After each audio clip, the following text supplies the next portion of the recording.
Well, hello everyone, welcome to This Day. It is Wednesday, May 21st. I'm Michael Taylor, along with Bree Cox-Kennedy. Hi everyone. Hello everybody. We use Wednesday as kind of a transition. You know, it's the middle of the week, and so we wean you off of Bree, and then we get to have Michael for the rest of the week. So this is our transition day. It's a good trade-off, right? Well, on our show today, you, Michael, are going to be talking with home helpers and Dwight Brown, and I will take over Age Well with Pat Keniflick. So right. Pat's going to give a rundown of the upcoming events. See what's going on at the Senior Center. But before that, we're going to keep you informed, and we have a help guide village management opportunity for you. Village Management Services is seeking to engage thoughtful individuals to fill in open seats on its board of directors. GRF will be appointing those candidates to fill the vacancies, terms ending in 2025 and 26. Candidates have to be members of either United Mutual or Third Mutual, so if you're a resident in that community, you could be eligible. Applications and instructions are available on the Community Center Concierge, at the Community Center Concierge, rather. There you go. I'm sure that will be very beneficial for. Yep. Get on there, make some decisions. Absolutely. See how things run. What do we think of this weather? I think it's pretty fantastic. Hot. Oh my goodness, I love it. Today's going to bring plenty of sunshine and clear skies with highs reaching upwards to 84, some even say 85. On Thursday, expect some early morning clouds and fog, just like there was this morning, at least in Laguna Beach. There was Laguna Niguel. Socked in. But the sunshine will continue to return in the afternoon. Friday's going to bring a cooling trend, offering a mix of sun and shade. Saturday stays mostly sunny with a light breeze, making it a great day to be outside. So cooler temperatures are going to be with us over Saturday and Sunday, but other than that, it's still a glorious week. There you go. Well, if you're up early enough, you can see the sunrise or sunsets with these sunny skies that we have, and we got a great picture for you for our sunrise sunset today. It is from Joel Goldstein. Thank you for sending that to us, Joel. And it's over at Jackson Hole, Wyoming. Isn't that beautiful? Look at that lake. Looks like it's like a mirror image. I think almost. Joel, you'll have to correct me if I'm wrong, but I think this is Jenny Lake, and the reason I know that is because I was hiking around this lake, and I had a bear encounter. She's been everywhere. A mama and two cubs. Everywhere. I'm not really sure how I got out of that situation, but everywhere you go, somewhere. You just know where I can mention you haven't gone. Sunrise this morning was 5:46. Sunset tonight is going to be 7:48. All right. Well, at least I'm here to tell about it. Yeah, and if you want to send us some pictures, and Bree has plenty of them from all over the world, email them to us, lagunawoodsvillagetv@gmail.com. Make sure you include your name, where you took the picture, and we will use it in our sunrise sunset segment. Love those photos. Keep them coming, folks. We've got just one meeting to tell you about before we transition to the break. And then after the break, we have home helpers. Stay with us.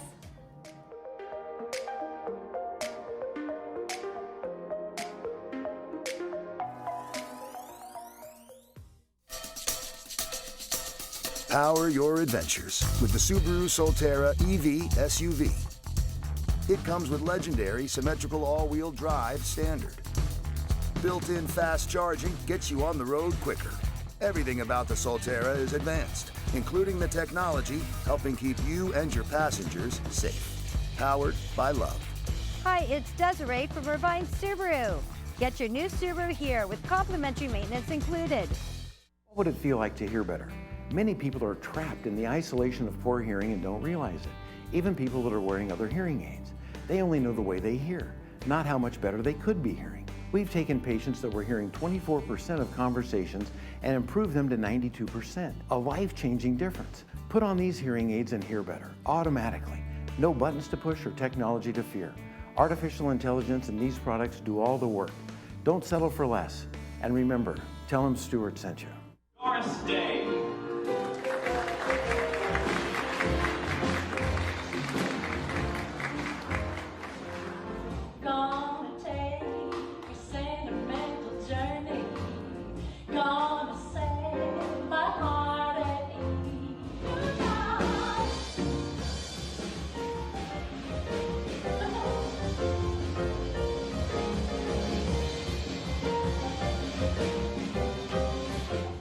Do you or your loved ones want to continue living at home safely, but are starting to see signs of Parkinson's, dementia, Alzheimer's?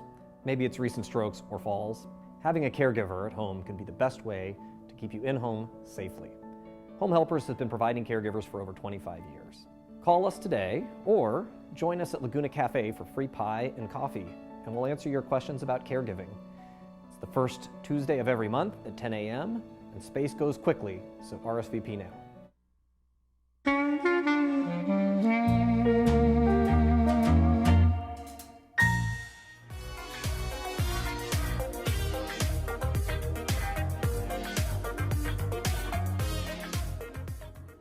You just saw him on the commercial. Now we have the live and in-person version of Dwight Brown from Home Helpers. Thank you so much for coming. Thank you for having me. So, well, as we just probably saw, you guys are an in-home caregiver service. Why would someone make the decision to have that going on if they're already living independently, like for instance in the village area here or something like that? What are some of the decision points to get people to say, hey, I need some help for A, B, and C, whatever it might be? So I get a lot of calls for several reasons. One is post-hospitalization. Someone is generally healthy and capable. I met with somebody in the village about a month ago who ran, exercised, participated in all kinds of things, and then was having a hip surgery. Oh. And so she just needed care for, she wasn't sure, several days or maybe a week after the hospitalization. And in a case like that, the care we provide is going to be, she may need help getting up and out of bed safely. She may need help getting to the bath and bathroom. We're going to get food for her. We're going to take care of her laundry. Anything that a family member can do, a caregiver can do. Okay. So scenario one is we're just there for a short time. She was very, very healthy. We were only with her for 3 or 4 days. Then there are cases where you'll notice that a loved one is either had a stroke or is starting to show signs of Alzheimer's or dementia. They want to be alone, but you're realizing they probably need help at some point being alone safely.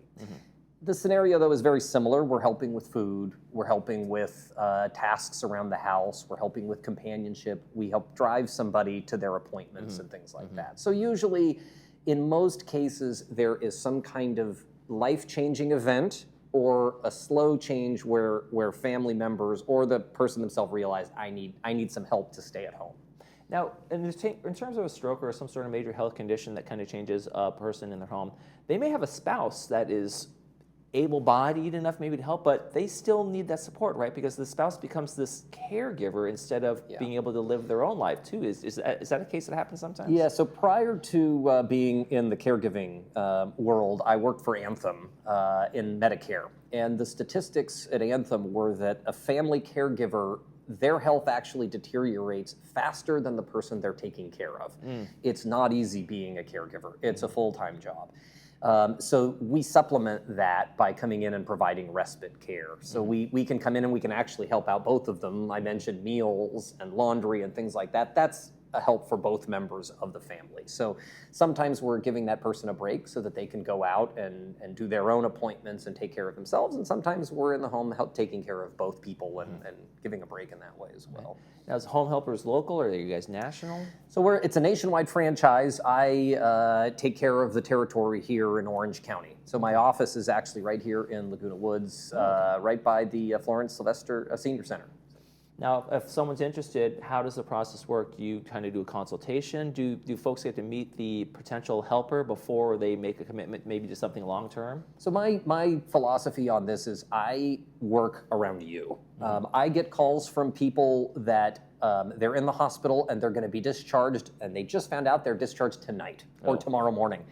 And in that case, we don't have the luxury of me going out and doing an assessment, and I can find somebody for you in 5 or 6 hours. My heart is racing. I get an adrenaline rush. I'm trying to help out.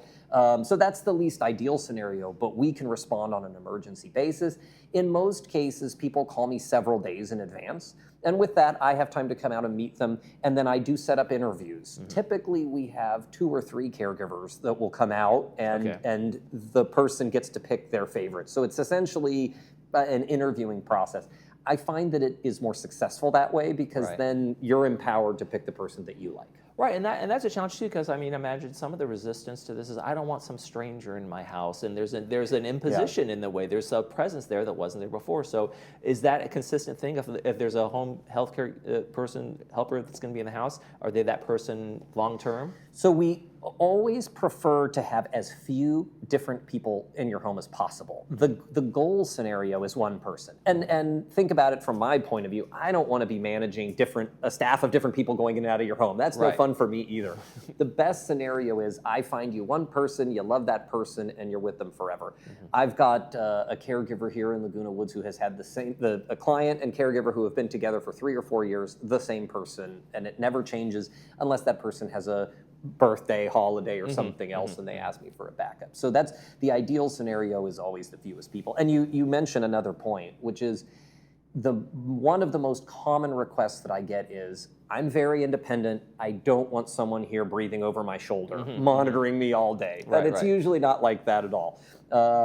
In most scenarios, people are very independent and they just want help. And so the caregiver, the caregiving isn't a bad term in a way. I like to tell people it's like a personal assistant, right? You tell the personal assistant you want help with filing papers or help cleaning out your closet or cooking or whatever, and that's it. They're not a nurse following you around and making sure that you're healthy all the time. Okay.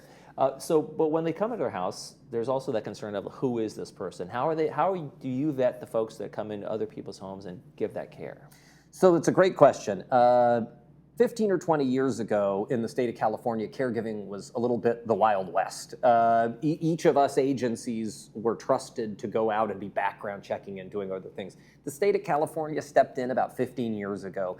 All background checking and monitoring is done now by social services, the California Department of Social Services. So when a caregiver comes into my office looking for a job, they are licensed with the California Department of Social Services. They do a full background investigation. They check Department of Justice and state databases. And if they pass that background check, then they get associated with my business. The state then knows that caregiver works for me. And if that person breaks the law in any way, the state calls me and says, you have to terminate that person. So they're background checked and monitored.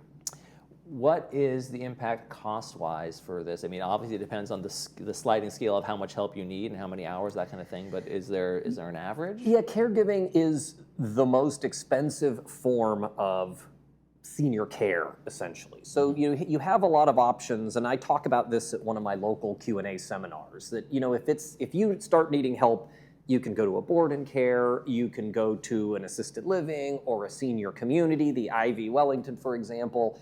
Home care is actually going to be the most expensive. And the reason is it's one-on-one. You have a dedicated person with you. Right. Now, you can control the time.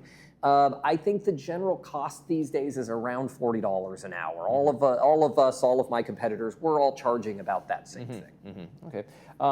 If people want to get more information, they can go to your website and call the number and all that kind of stuff. But you also, like you said, you do these seminars once in a while so people can have a longer conversation with you. I'm a big proponent of local small businesses. And so I frequent some small restaurants in the area. And one of them that I love is Laguna Cafe. It's right next to Aldi. The owners there are wonderful. And so I have a monthly meeting there the first Tuesday of every month at 10 a.m. So that's coming up on June 3rd, this coming month. And I treat everybody to pie and coffee and breakfast and answer questions about caregiving. It usually lasts about an hour. It depends on how many questions I get. Okay. Well, let me ask a personal question to you. How did you get into this in the first place? What made you say this is my life here? Yeah, I actually, so I would like to say, I'll say two things. One, I worked with seniors when I worked in Anthem and Medicare, and I really enjoyed it. The part of Anthem that I worked in was actually a little bit experimental and had direct contact with seniors and trying to improve healthcare outcomes. And I loved that, and I got into caregiving after that. Probably the better answer is that my mom was always the family caregiver. She took care of my grandmother, she took care of my grandfather. She's just that kind of person, and so I think I was just raised in an environment where taking care of people is meaningful. All right, if people need a little taking care of themselves, home helpers might be the way to go. Dwight Brown, thank you so much for joining us today. Thank you very much for having me. All right, and when we come back, we'll be back with the Senior Center update. Stay with us.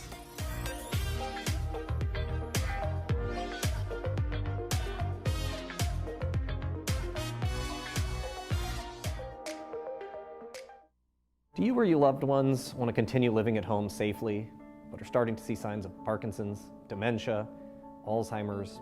Maybe it's recent strokes or falls.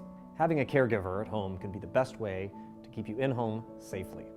Home Helpers has been providing caregivers for over 25 years. Call us today or join us at Laguna Cafe for free pie and coffee, and we'll answer your questions about caregiving. It's the first Tuesday of every month at 10 a.m., and space goes quickly, so RSVP now. California Club presents the Ultimate Legend Series. Special discounted pricing starting at $72, also $108 and $144 for all 4 shows. On sale from May 29th through July 4th. Individual show tickets available beginning 90 days before each show. Take advantage of these terrific savings now. Don't miss these amazing bands. More information, visit CaliforniaClubLWV.com.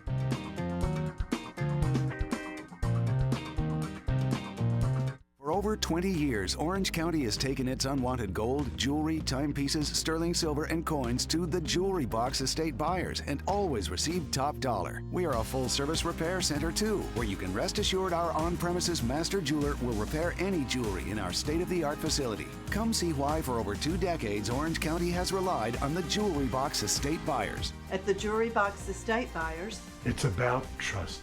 Visit us online at jewelryboxestatebuyers.com.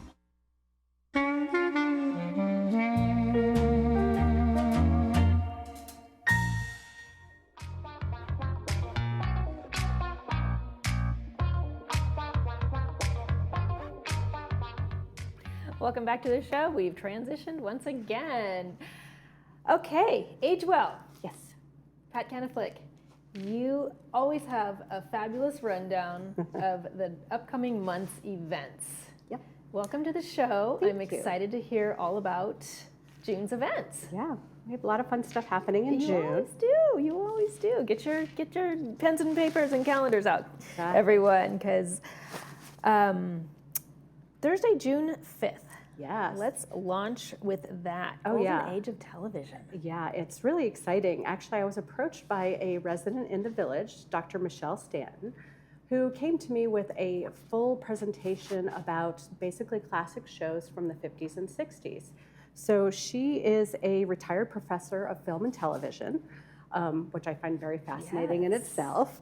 And she was with Cal State, the programs there. So she has a whole series of shows which we're going to have at the center. So it'll be a fun session where people come in, you actually watch the show, such as like Gunsmoke, Dragnet, Superman. I wonder if they're going to do Batman.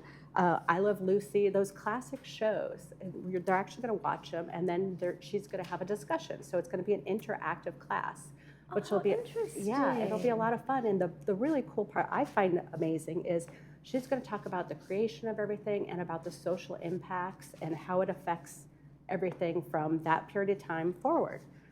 I wonder if they've digitized those so that they're in high def now. I wonder too, that's a good shows. point, because I know she came in to test everything and she had the DVDs, or I must call them CDs, but she had the DVDs and everything, so they probably are.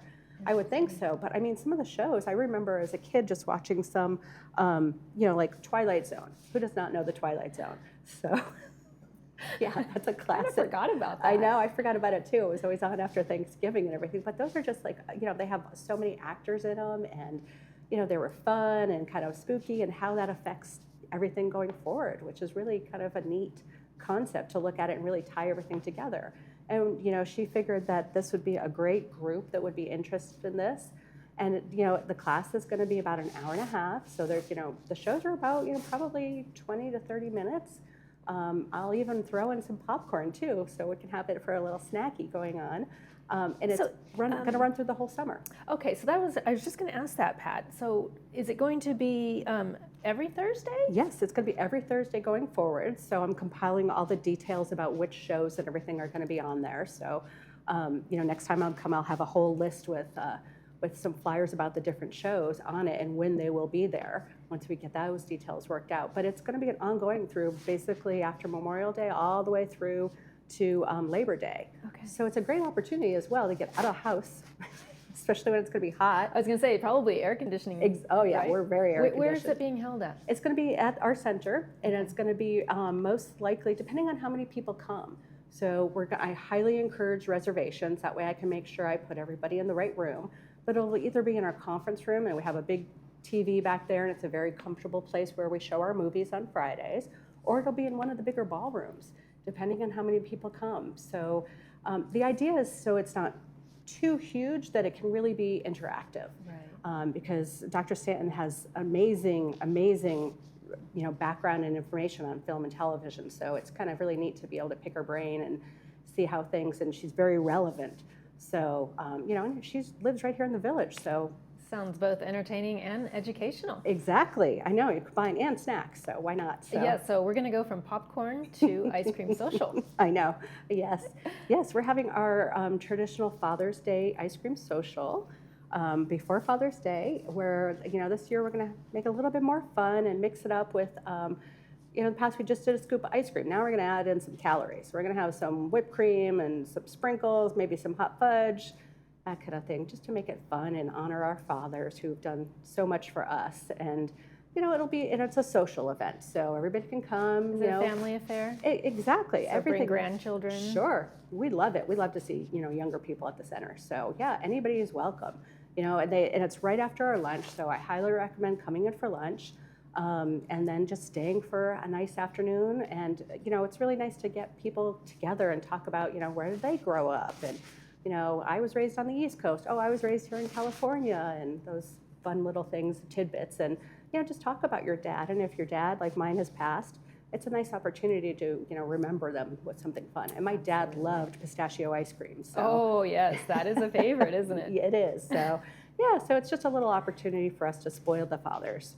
So, I love it. Yeah. That sounds wonderful. Yeah. So next up on your June itinerary Yes. is guided autobiography class.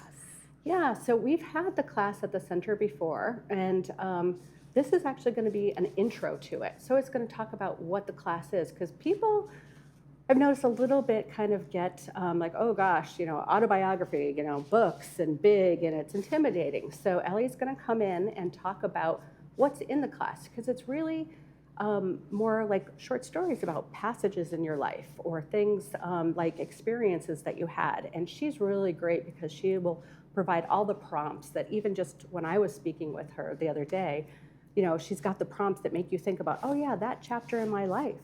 Right. I was transitioning from East Coast to West Coast, and this happened, and how you can kind of elaborate on that and put it on paper. And it's a nice thing for just yourself to kind of remember and recognize and really kind of be proud of yourself, but it's something which is an opportunity to pass on to somebody else. Mm-hmm. So she's going to come in and just talk about the class and what is it about and what's the structure. And I know there's so many people in the village with amazing background stories that I highly encourage them to come.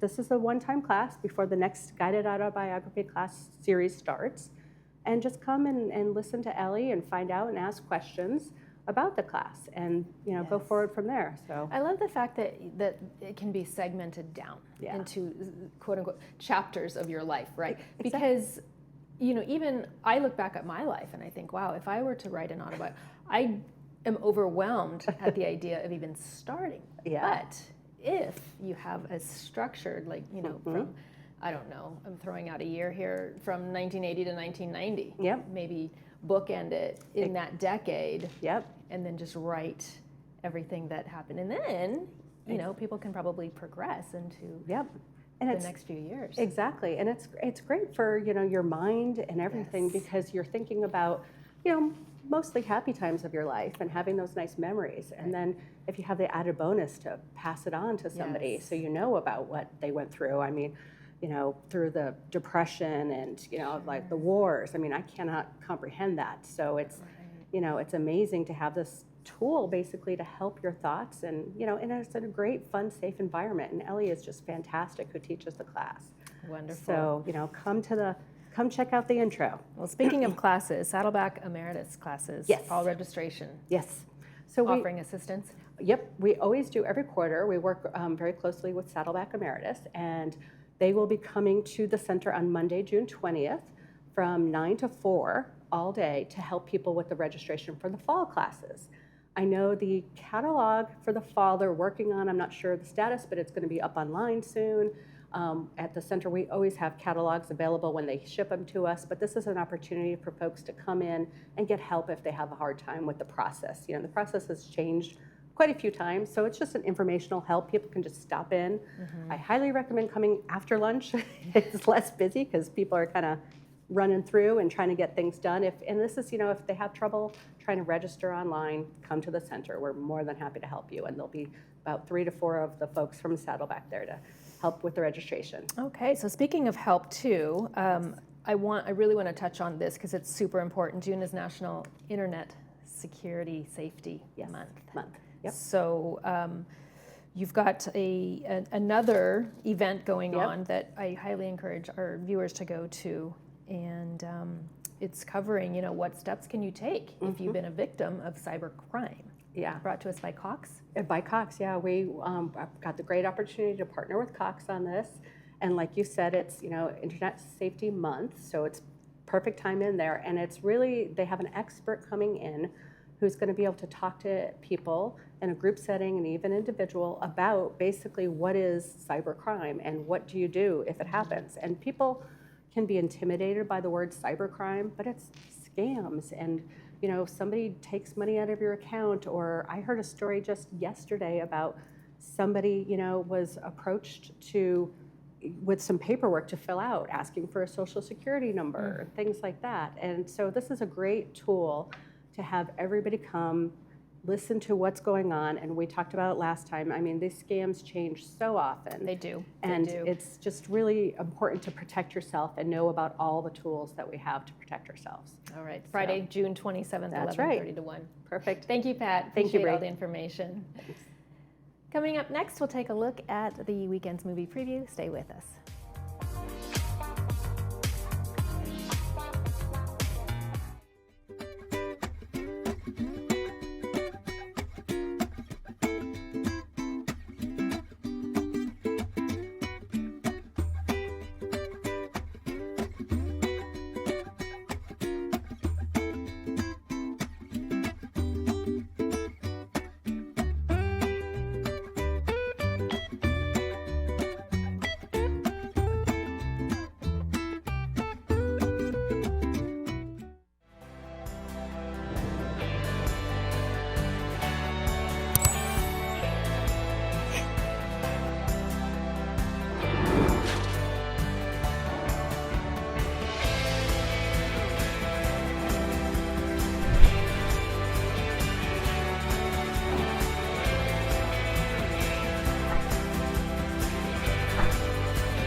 Welcome back, folks. Tomorrow on This Day, we're going to have a United update.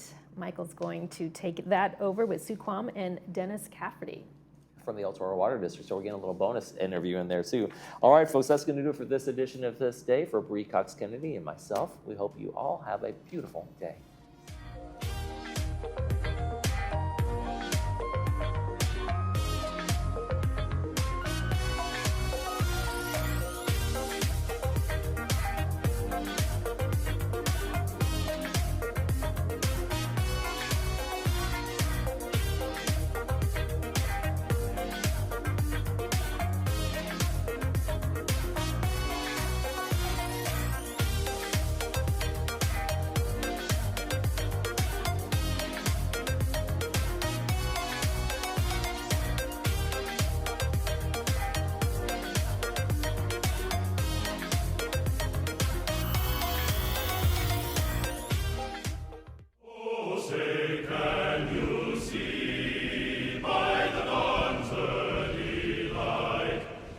So proud.